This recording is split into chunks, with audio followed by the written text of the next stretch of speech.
All right then. I'm Jessica Campbell. I'm with the MCMA, and I'm really not going to talk much here in the beginning, so I just want to pass it on over to Mia for a very lively discussion, I'm sure, about mindfulness and de-stressing, which is something that we all need to take a break and think about these days. So without further ado, I'm going to go dark and let you handle the show. Great. All right.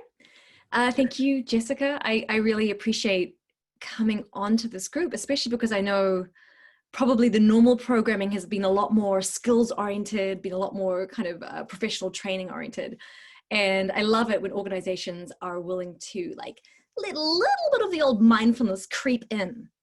And so as everyone's still coming online, I wanted to open with a quote from the Zen master Thich Nhat Hanh, who played a great role in popularizing mindfulness in the last decade. He wrote like over 100 books on it. And if you Google mindfulness, you'll usually see his pictures and his quotes. And I love this one on point for us today, which is, freedom is not given to us by anyone. We have to cultivate it in ourselves. It is a daily practice. No one can prevent you from being aware of each step you take or each breath you breathe in and out. And I love this one because I think we're so busily trapped in our own minds and our own worlds. I think for me, I always do feel like I'm being somewhat prevented from doing my mindfulness practice or doing some fitness or eating well. And it's a great reminder that the freedom to do the things that take care of us really does start from within. So thank you, Zen Master. Now, I'm aware most of you probably don't know me. I'm not really in the publishing print circle. So my name is Mia Lux. And I did come through you guys, not surprisingly, perhaps through an interview I did with a Spirituality Health magazine, which is part of your world. But I just want to say right from the very beginning that I am not a meditation guru. I am so far from that. In fact, I am actually a comedian. I do conscious-ish comedy, but of course I'm a comedian, which begs the question, what on earth is a comedian doing going around chatting about mindfulness? And I'm glad you asked. And I always say to people that like I got to mindfulness really in the same way that kind of like an alcoholic gets to sobriety, because I spent my early 20s as a lawyer, actually as a litigator, which is a very specific kind of lawyer, an even crazier one. And then I did a pendulum swing and became a high school teacher in my late 20s, teaching kids with behavioral and learning difficulties. And both of these professions were profoundly stressful in their own different ways. But I found myself through my 20s experiencing so much overwhelm and anxiety and stress and depression that really mindfulness was a survival mechanism. I got to the practice because without it, I was going to drive myself / already was driving myself crazy. You know, and I think like most of us, I really want to do the work that I do in the world to the best of my ability. But I'm really tired of sacrificing my well-being and my mental health for that. So getting to this question of, can we do both? Like, can we play full out in our professions, in our families, in all areas of our lives without succumbing to like a stressful burnout? And for me so far, mindfulness says yes. And I think, you know, in this boat, none of us are alone. We live in a world now where, I mean, if you think about it, the amount of information you receive every single day, the amount that you have to process compared to even 15 years ago or 50 years ago or 100 years ago. Like if you were in the media print industry, like 50 years ago, you probably would wake up, you'd go to the office, you'd open like 2 letters and compose a reply. You'd make some phone calls, maybe have a lunch meeting. But think about what you do now. I mean, think about your day today. What is it? It's like 1 o'clock. How many demands have you already had to respond to from the moment you wake up? Like our eyes open, and what's the first thing we do? We grab our phones, a portal filled with stimulus and distraction, and we check our messages and our email and our social media and everything that has like a little red button on it. And everything feels so urgent and so important that now we live in a world where we are constantly stimulated. And it's not so good for our nervous systems. We didn't so much evolve to be able to take in this much information and stimulus. And the truth is, like as a society, we're not really dealing with it very well. If you look at the mental health statistics, half of all Americans in their lifetime will have some diagnosable mental illness. In any given year, it's 1 in 4 Americans that experience it. 20% of us have like an anxiety disorder. 1 million Americans attempt suicide every year, and 40,000 of them succeed. I know you're like, whoa, this got really dark for like a mindfulness and de-stressing talk. But it's important to understand the context. The stakes are really high. And the things, most of us, we treat our mental health and our well-being like it's some kind of like, oh, nice to have, do it on the weekend kind of a hobby, right? But what if it should be first and foremost and the front and center of everything we do? Especially considering, and you can see there's more and more evidence that points to this, what is happening in your mind determines how you experience everything around you. It determines how you react to it, how you interpret it. It even determines what we actually physically see, which we'll get to. But really at the basis of all of this is that the quality of your mind is the quality of your life. And we aren't really taught that. We are taught to do everything we can to fiddle with the external reality to make ourselves happy. But if you don't believe me, just think about it. Think about a rich, successful person that you know who is never satisfied. I remember once being on this boat, this like luxury yacht, beautiful day. I was like, they had a guy, like a butler, making drinks and serving drinks. And I was like, wow, this is amazing.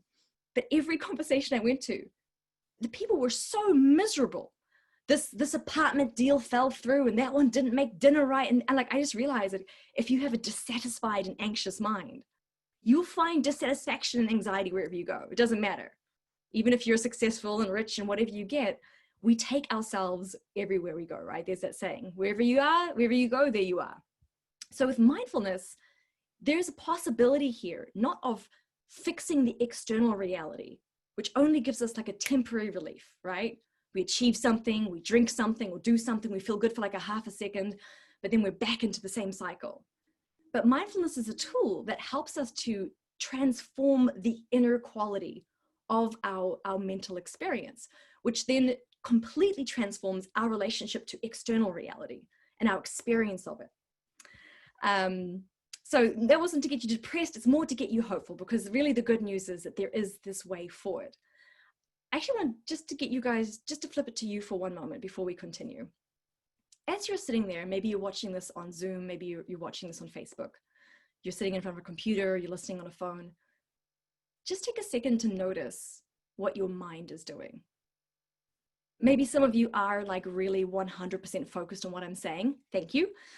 But chances are most of us are multitasking, thinking about lunch, maybe thinking about an email we have to send, worrying about the kids.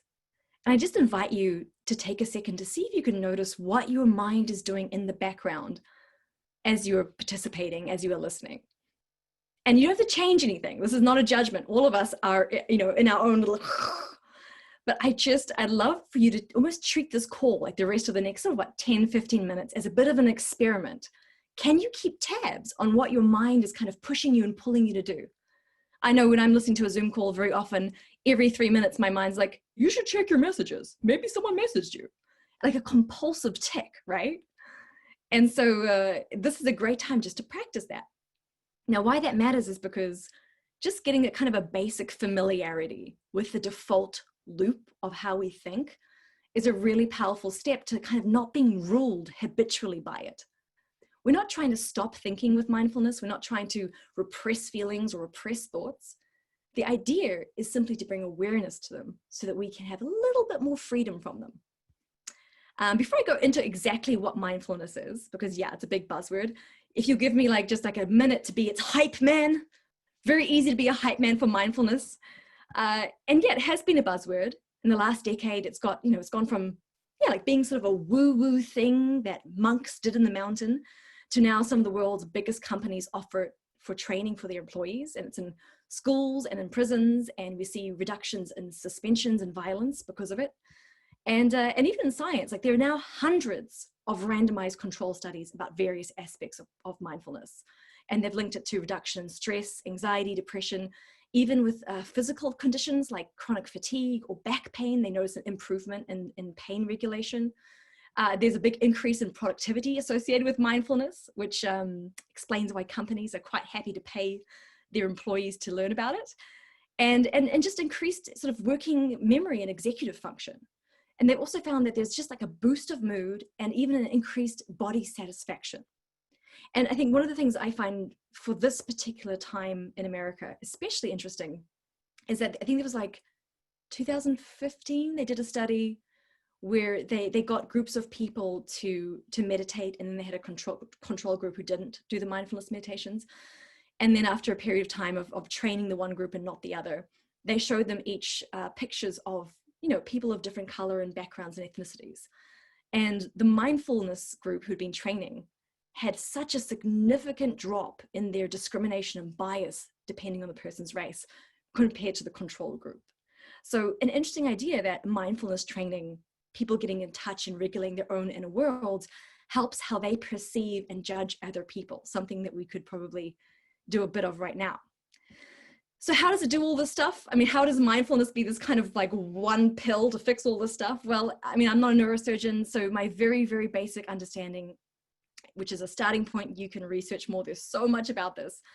And actually, there's a really great book by Daniel Goleman called The Science of Meditation, which goes very deeply into all the neuroscience behind it. Fantastic read. But my basic understanding is that when you meditate, especially mindfulness meditation, it creates literal changes in your brain state.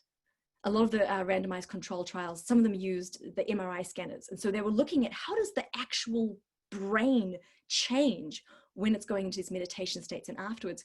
And some of the things they found was that, you know, the biggest thing is that it gets us out of our amygdala, out of our fight or flight. So the thing that gets us, you know, flooded with adrenaline and cortisol, the thing that ticks away at us is this kind of constant, uneasy, anxious stress state.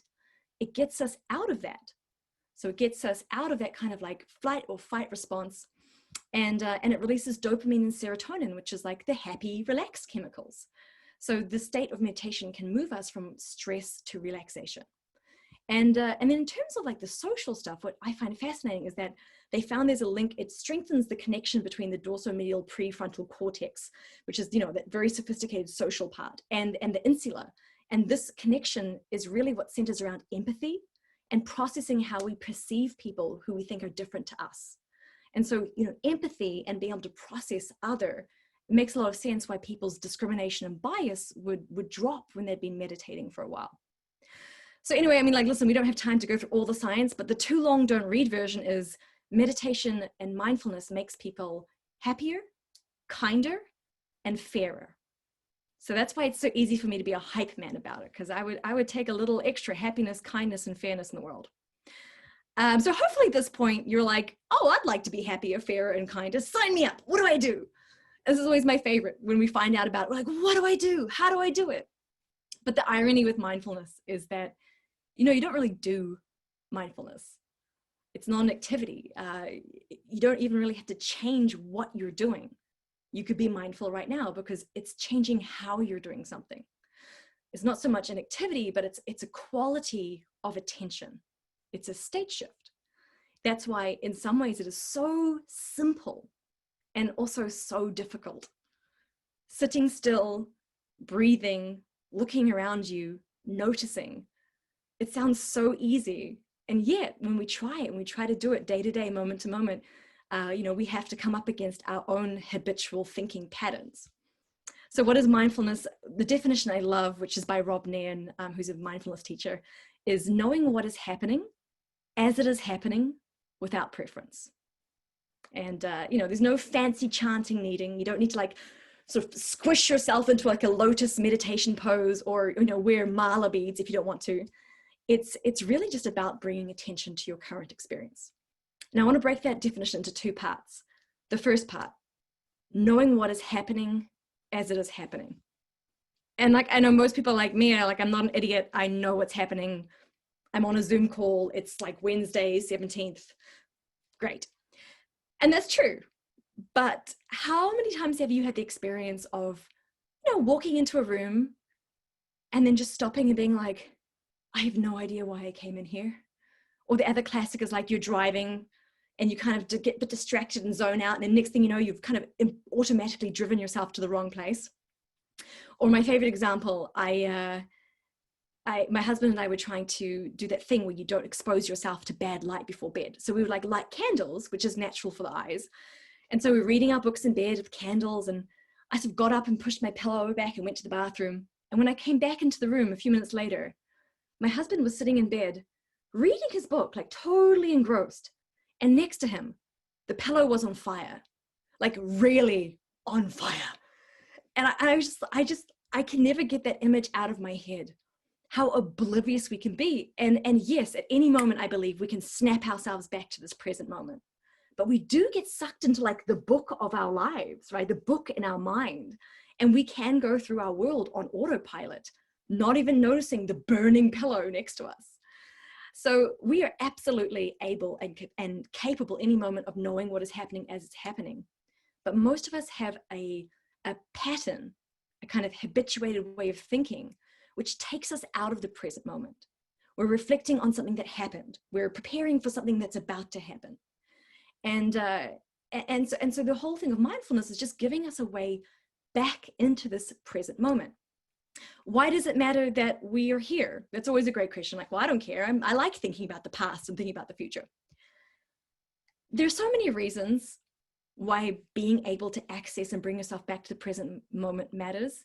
But I think the one for me that really keeps me practicing hard at my mindfulness practice is that, I remember after a long period of being on autopilot, just, doing my life, doing my day, just, I happened to catch myself in the mirror one morning. And sometimes you look at yourself in the mirror and you don't even see yourself. You're just like, okay, I'm there. I have a face, I have ears. Great. Off I go. But this was one of those times where I caught myself in the mirror and I was like, holy shit, you're not 18 anymore. Who are you? And I really realized time had passed, but I could not really account for it. It's like, what happened in the last 10 years? Who is this person that's now in the mirror? And I looked back and I was like, I don't have 10 years worth of memories. And it made me realize that when we are in autopilot, we barely see and experience our lives. We absolutely get through them, but just like we can drive with not even remembering that we're driving, we can live our entire lives like that. You think our conscious mind processes 40 bits of information a second, but our unconscious mind can process 40 million bits of information a second. So we're usually receiving 40 million pieces and only 40 is making it to our conscious mind. And you got to ask okay, well, what makes the cut? Who decides what 40 gets to the top? And this is what the scary thing is. The 40 pieces that come to your conscious mind really depends on what you've trained your mind to think of as important. The part of your brain, the reticular activating system, this is the bit that filters things out. It looks for what your conscious mind says is important, and it gives you that information. Now, for most of it, like most of us, I think we tend to focus on the negative things. We tend to focus on what's urgent and what's wrong. And so our brain just keeps giving it to us. Here it is, here it is, here it is. Like, when you buy a car and you're looking at a certain make and model, and suddenly you look around and it's everywhere. It's that exact effect. So if you are unconsciously living your life, if you're just kind of off you go in autopilot, you are filtering out the vast majority of your experience according to completely arbitrary filters. You're missing your own life. You're missing the experience of watching your kids grow up. You're missing, the sunsets. It's all the cheesy cliches which exist for a reason. So for me, what terrifies me most is the idea that I'm going to miss my own life. I'm going to wake up one day, look in the mirror, and I'm going to be 80. And I'm not going to be able to account for how I spent my time. It's all going to be some vague autopilot blur. So how do we use mindfulness training to get into the moment and actually see and experience the moment? It's pretty simple. We use our bodies. Now, most of us, especially I'm sure in your industry, tend to treat yourself like a brain on a stick, right? We're walking around, perceiving reality, interpreting it, reacting to it. And we often forget that we have these epic, amazing, sensitive flesh meat sacks that we can interact with objective reality with. And while our mind might be busy elsewhere, our body is always here. Our body is always in the present moment. The heart is always beating. Even when you don't want to, the lungs are always breathing.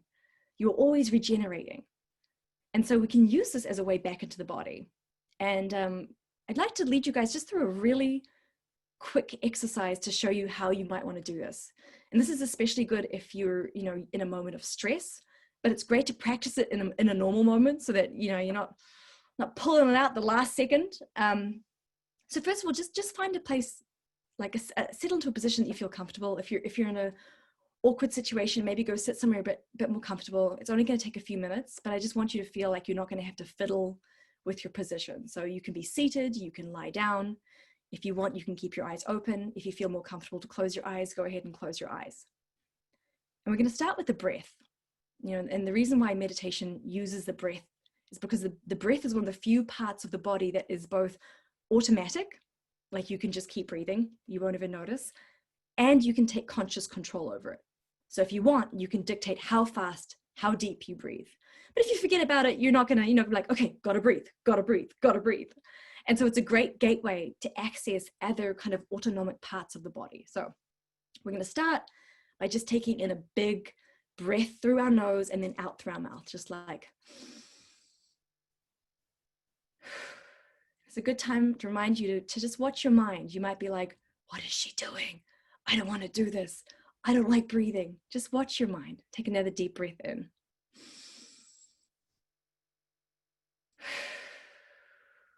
And with this next breath, just see if there's any tension in your jaw or in your shoulders, anything that you're kind of hunched up, and see if you can let it go. Just create a little bit of space in your body. Now you can return to breathing normally, but just watch your breath. You can see if you can feel it coming in the nostrils. Feel it expanding your chest. Something we do every day. If you've ever been stuck underwater, caught by a wave and you couldn't breathe for a minute, you remember what it's like to come up and take that first breath of air. Take for granted all the time. And then as you're aware of your breathing, just see if you can notice anything else in your body. See what you can feel. Maybe you can feel your feet against the floor, the weight of your body on the chair. Maybe it's the hands on your legs, on your lap. Just see if you can feel the parts of your body that you just normally aren't even aware of. Is there any pulsing, any pain? Is there any part of your body that's complaining? Do you hear your mind being like, my back, my leg? Any kind of mental complaints? Feel your back against the chair or against the floor. And just keep breathing. And then just notice how busy your mind might feel. One of the fun things about mindfulness is that as you begin to create a little bit of space, the mind often, uses it as a way to get your attention. It goes, oh, hey, by the way. It's like when you wake up at 3 o'clock in the morning, it has a list of things for you to worry about. Sometimes that can happen in a mindfulness meditation too. That's fine. Just watch it. Watch your mind in the same way that you would watch the sensation of your feet or the sensation of your hand. You don't have to change it. There's nothing wrong with it. You are just becoming aware of what is happening as it is happening. Any noises that you can hear, it's fine. That's not ruining a meditation. That's fine. It's all part of it. It's just another sensation. You can just take one more breath in. Let it out. And take in the last breath, just like the deepest, most delicious breath you've had all day. Just. If your eyes were closed, you can open your eyes. If your eyes were open, you can kind of have a little look around, maybe look back to the screen. I think it's something we have to train like a muscle, but our bodies really are a portal to the present moment. It's almost like it's waiting there the whole time to be accessed. And this is especially great when it comes to a stress response, because if I ask you to imagine something that you're finding stressful, maybe it's something going on at work, maybe it's being stuck in a house for 3 months, whatever it is, and you think about something that might be a bit stressful right now, you can feel it in your body instantly. When something comes up that stresses you out, like there's a very clear physiological reaction, right? Straight into the amygdala. And so this is really helpful. It doesn't feel good, I get it, but it is actually really helpful because it's a clue that you can like, oh, I have a stress response. It's in my body. And you can use that meditation, you know, getting in touch with your breath, getting in touch with your body to do a bit of stress regulation. And I think this is where part 2 of the definition comes in. You know, we have knowing what is happening as it is happening. And the part 2, of course, is without preference, which is hard for us because the truth is our little minds have an opinion about everything. I'm sure as you've been keeping tabs on your mind during this chat, you can hear it making judgments about things. Well, I don't agree about that. And I don't like how she said that. And why? We are very reactive. We like to make judgments and make sense of the world, which is fine, except for when it gets in the way. There's this great quote, which is that pain is inevitable, but suffering is not.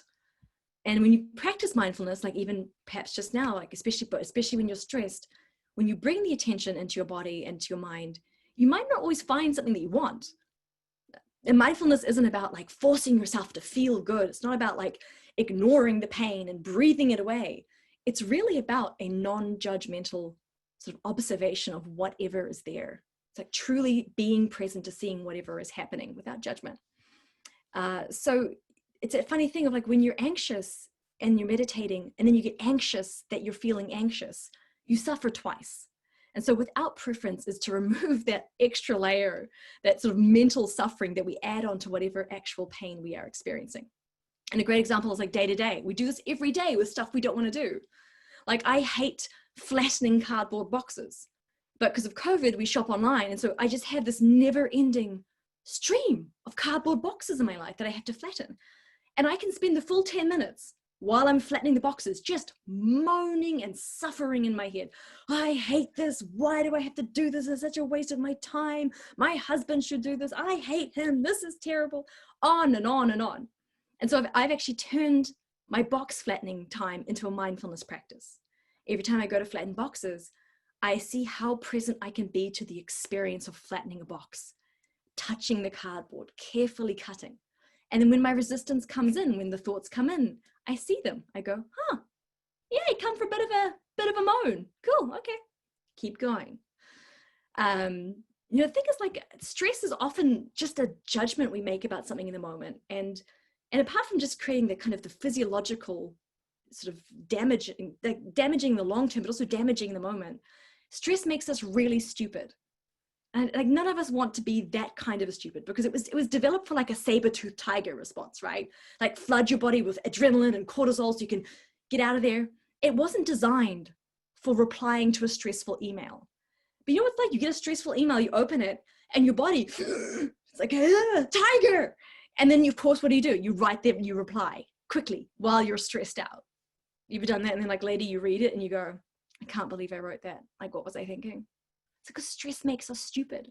We compulsively react over and over. And so finding a way to create a little bit of a pause between the stimulus and the response allows us to become, far more of the kind of the calm, rational, thoughtful people that most of us aspire to be.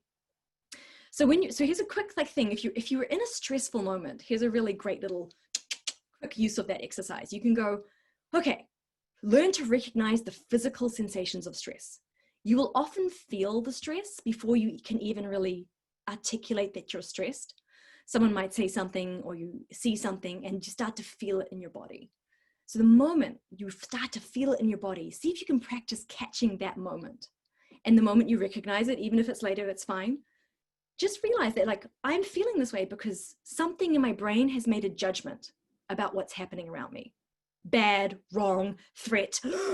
And the first question I ask myself when I feel the feeling is I go, is there a tiger?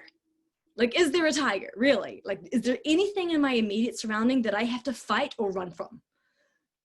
The answer mostly, for most of us, is no. And so once I get past like, okay, there's no tiger. I don't need a tiger stress response.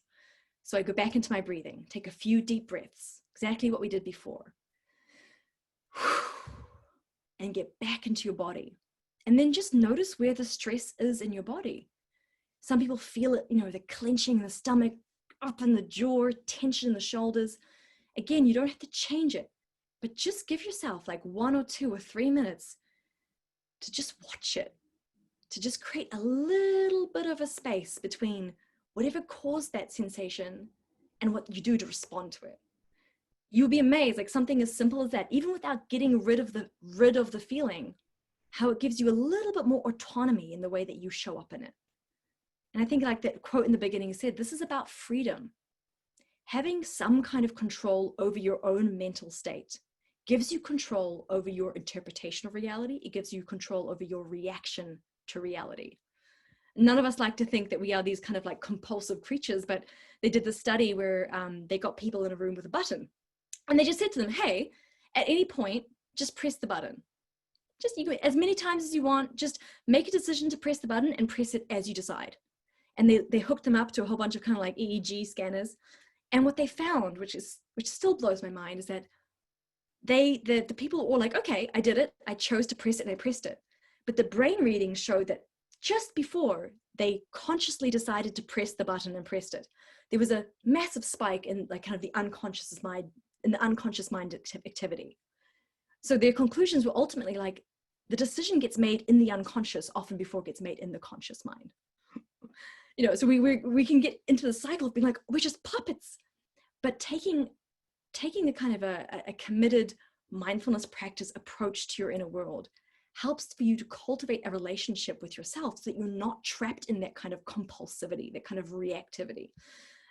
So as well as getting to actually see your life and enjoy your life, you can make much better choices about how you show up in it.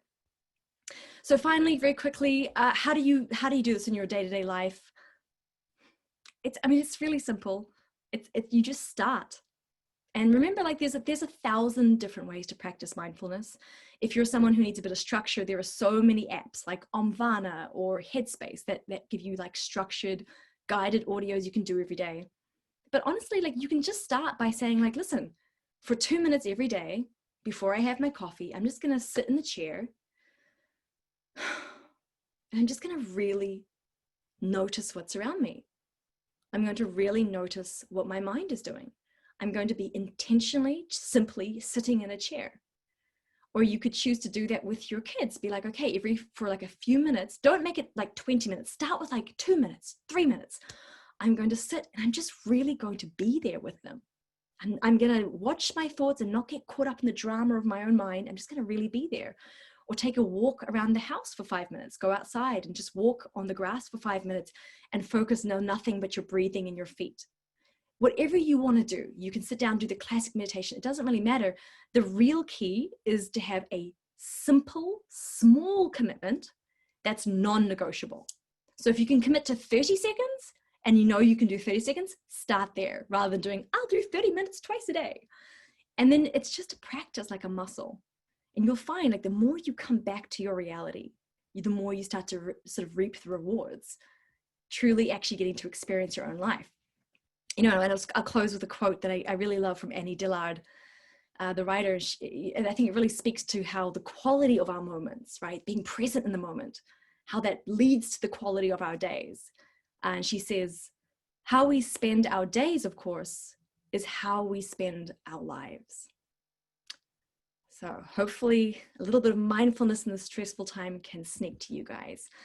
I think we're going to do, see if there's any questions at all. There's Jess. I'm just going to check in. Jess, is there any questions I have to answer? We've got one here. Oh yeah, what's your best suggestion for approaching each day mindfully? So Lisa, like really start it mindfully. I've noticed that if I get up and the first thing I do is roll over and open my phone, I just get sucked down the rabbit hole. And then it's almost like it's like harder to rein back the momentum, right? So if you're going to place your sort of small, non-negotiable commitment anywhere in your day, do it right up front. Like make a commitment to yourself that before you open your phone, maybe put your phone like in another room, so you have to walk there. You will sit at the edge of your bed. You will put your hands on your bed and feel the bed. Take some deep breaths and be like, holy shit, I'm alive.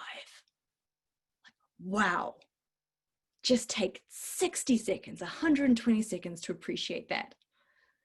If you want to get more advanced into it, like I really recommend just building in, I do 3 blocks of meditation a day. After what now 15 years of meditating, I'm quite into it, but I find just building it in consistently. So maybe it's 2 minutes in the morning, and you could say to yourself, oh, I know that after work, I usually have a 5-minute period before everyone kind of sort of gets together for dinner. Turn that into your second spot. So use your structures and your habit building knowledge. Like we all know how to build habits. You're professionals, you know how to do it. Use that habit building knowledge to build the habit of mindfulness. Yeah. And relaxing with your pets helps as well. Jeff says, oh, I do a cat meditation, one of my greatest mindfulness meditations. And if you have pets, even better than people, because people talk back, right? Sit with your pet and really look at them. Like, and you love them. Fill yourself with the love you have with them. Look at them. Look how beautiful their little paws are and their eyes. That is the kind of mindfulness where you just come back, and it's like a loving mindfulness that can fill you up and relax you so beautifully. Yeah, Jeff, you're 100% right. Yeah, and so I think that's it. Well, thank you guys so much. Jess, should I pass it back to you? Sure. Actually, I think we have one more question. What do you think about stretching activities or anything along with the breathing? Do you think, because I know that sometimes I feel like I need to stop and take a breath, and I try to remember to do that. But I also find that sometimes getting up and walking away from whatever's stressing me out is also helpful. Do you recommend like any stretching activities, or maybe just going for a walk if you have a moment that you really... Yeah, I mean, because stress is a physiological response, right? Like we know there's a really real physical aspect to it. If you watch ducks, this is a tangent, but you'll see, if you watch a duck when they fight, and then they'll go away. And what they do after they fight is they flap their wings just on their own, just like getting out all the stressful juju of the fighting. And animals do this. They have all kinds of ways to like move the stress out their bodies. And so absolutely, like, and I think that's why you have these like shaking meditations where you literally shake it out. But for people, like, if you are experiencing something stressful, and before you can even really sit down and watch yourself, you need to get it out of your body. Get it out of your body. Whether it means like going for a walk, whether it means, literally doing jumping jacks. Like if I have had a very stressful moment, I will do jumping jacks. I'll just like, get it out my body, get it out the body. Whatever works for you. If you do yoga, do a little yoga, take some sun salutes, do push-ups. I think this is the beauty of the body, like I was saying, is that it is a portal into the present moment, and we can use it to help ground our minds. We can use it to help move out whatever we're struggling with. I think often what can happen is when you do that, it doesn't mean the mental stress is gone. You've just helped move the physical stress. And so, but at least then when you sit down, you're not contending with, millions of years of evolution and cortisol. So absolutely. Any other questions? I think we have one more that just popped up. So this all reminds me of like the concept of just self-care and making sure that you're being aware of how you're doing during the day and everything like that. And we just talked about like the exercise, the getting up and walking part of it, but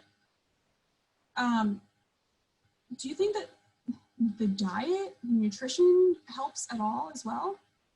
Yeah, I mean, listen, my husband is a doctor, Dr. Mark Hyman, who's this is his world. And so we're very aware of it. Like diet and hormones are a huge part of it too. I mean, like this is well, it's an interrelationship. And Mark and I always have a debate about this because on one hand, people who are sort of very mind over matter oriented can show amazing results of how they can use their mind to overcome whatever physical issue they have, regardless of diet or whatever.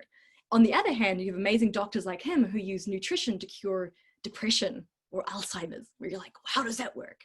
And so I think the agreement we come to is like, there is a profound interrelationship between your mental wellness and your physical wellness.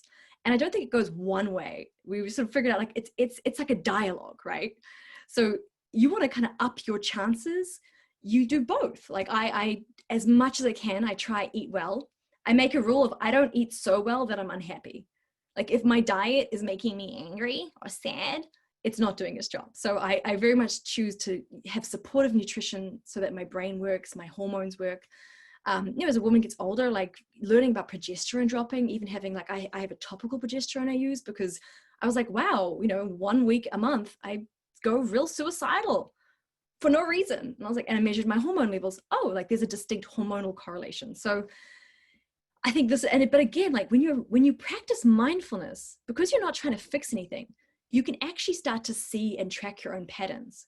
Like one of the only things that I've realized in terms of what I know, how I know what to eat, how I know when my body isn't quite working, how I know there's something quite wrong, is because I'm paying attention. There have been periods in my life where I've been so sick, I had lead poisoning and I was so sick, but I was completely on autopilot.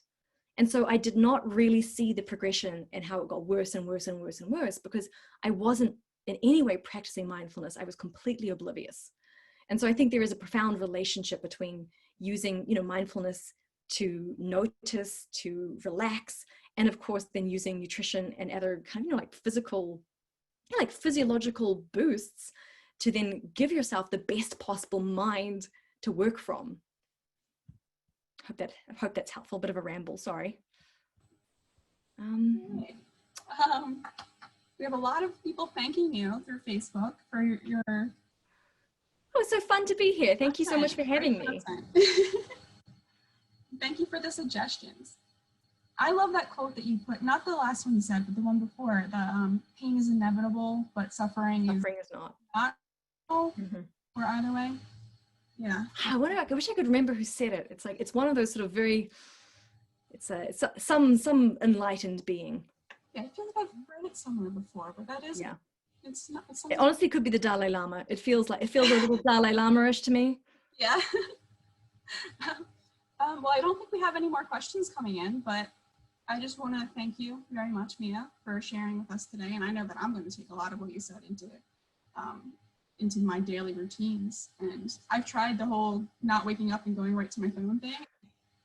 Yeah, I forget that I'm not going to go to my phone when I wake up, and so I go to my phone. I know. My phone lives outside of my bedroom. That's how I do it now. Oh, that's helpful. Yeah, because if it's within a hand's reach, All right, well, thank you so much.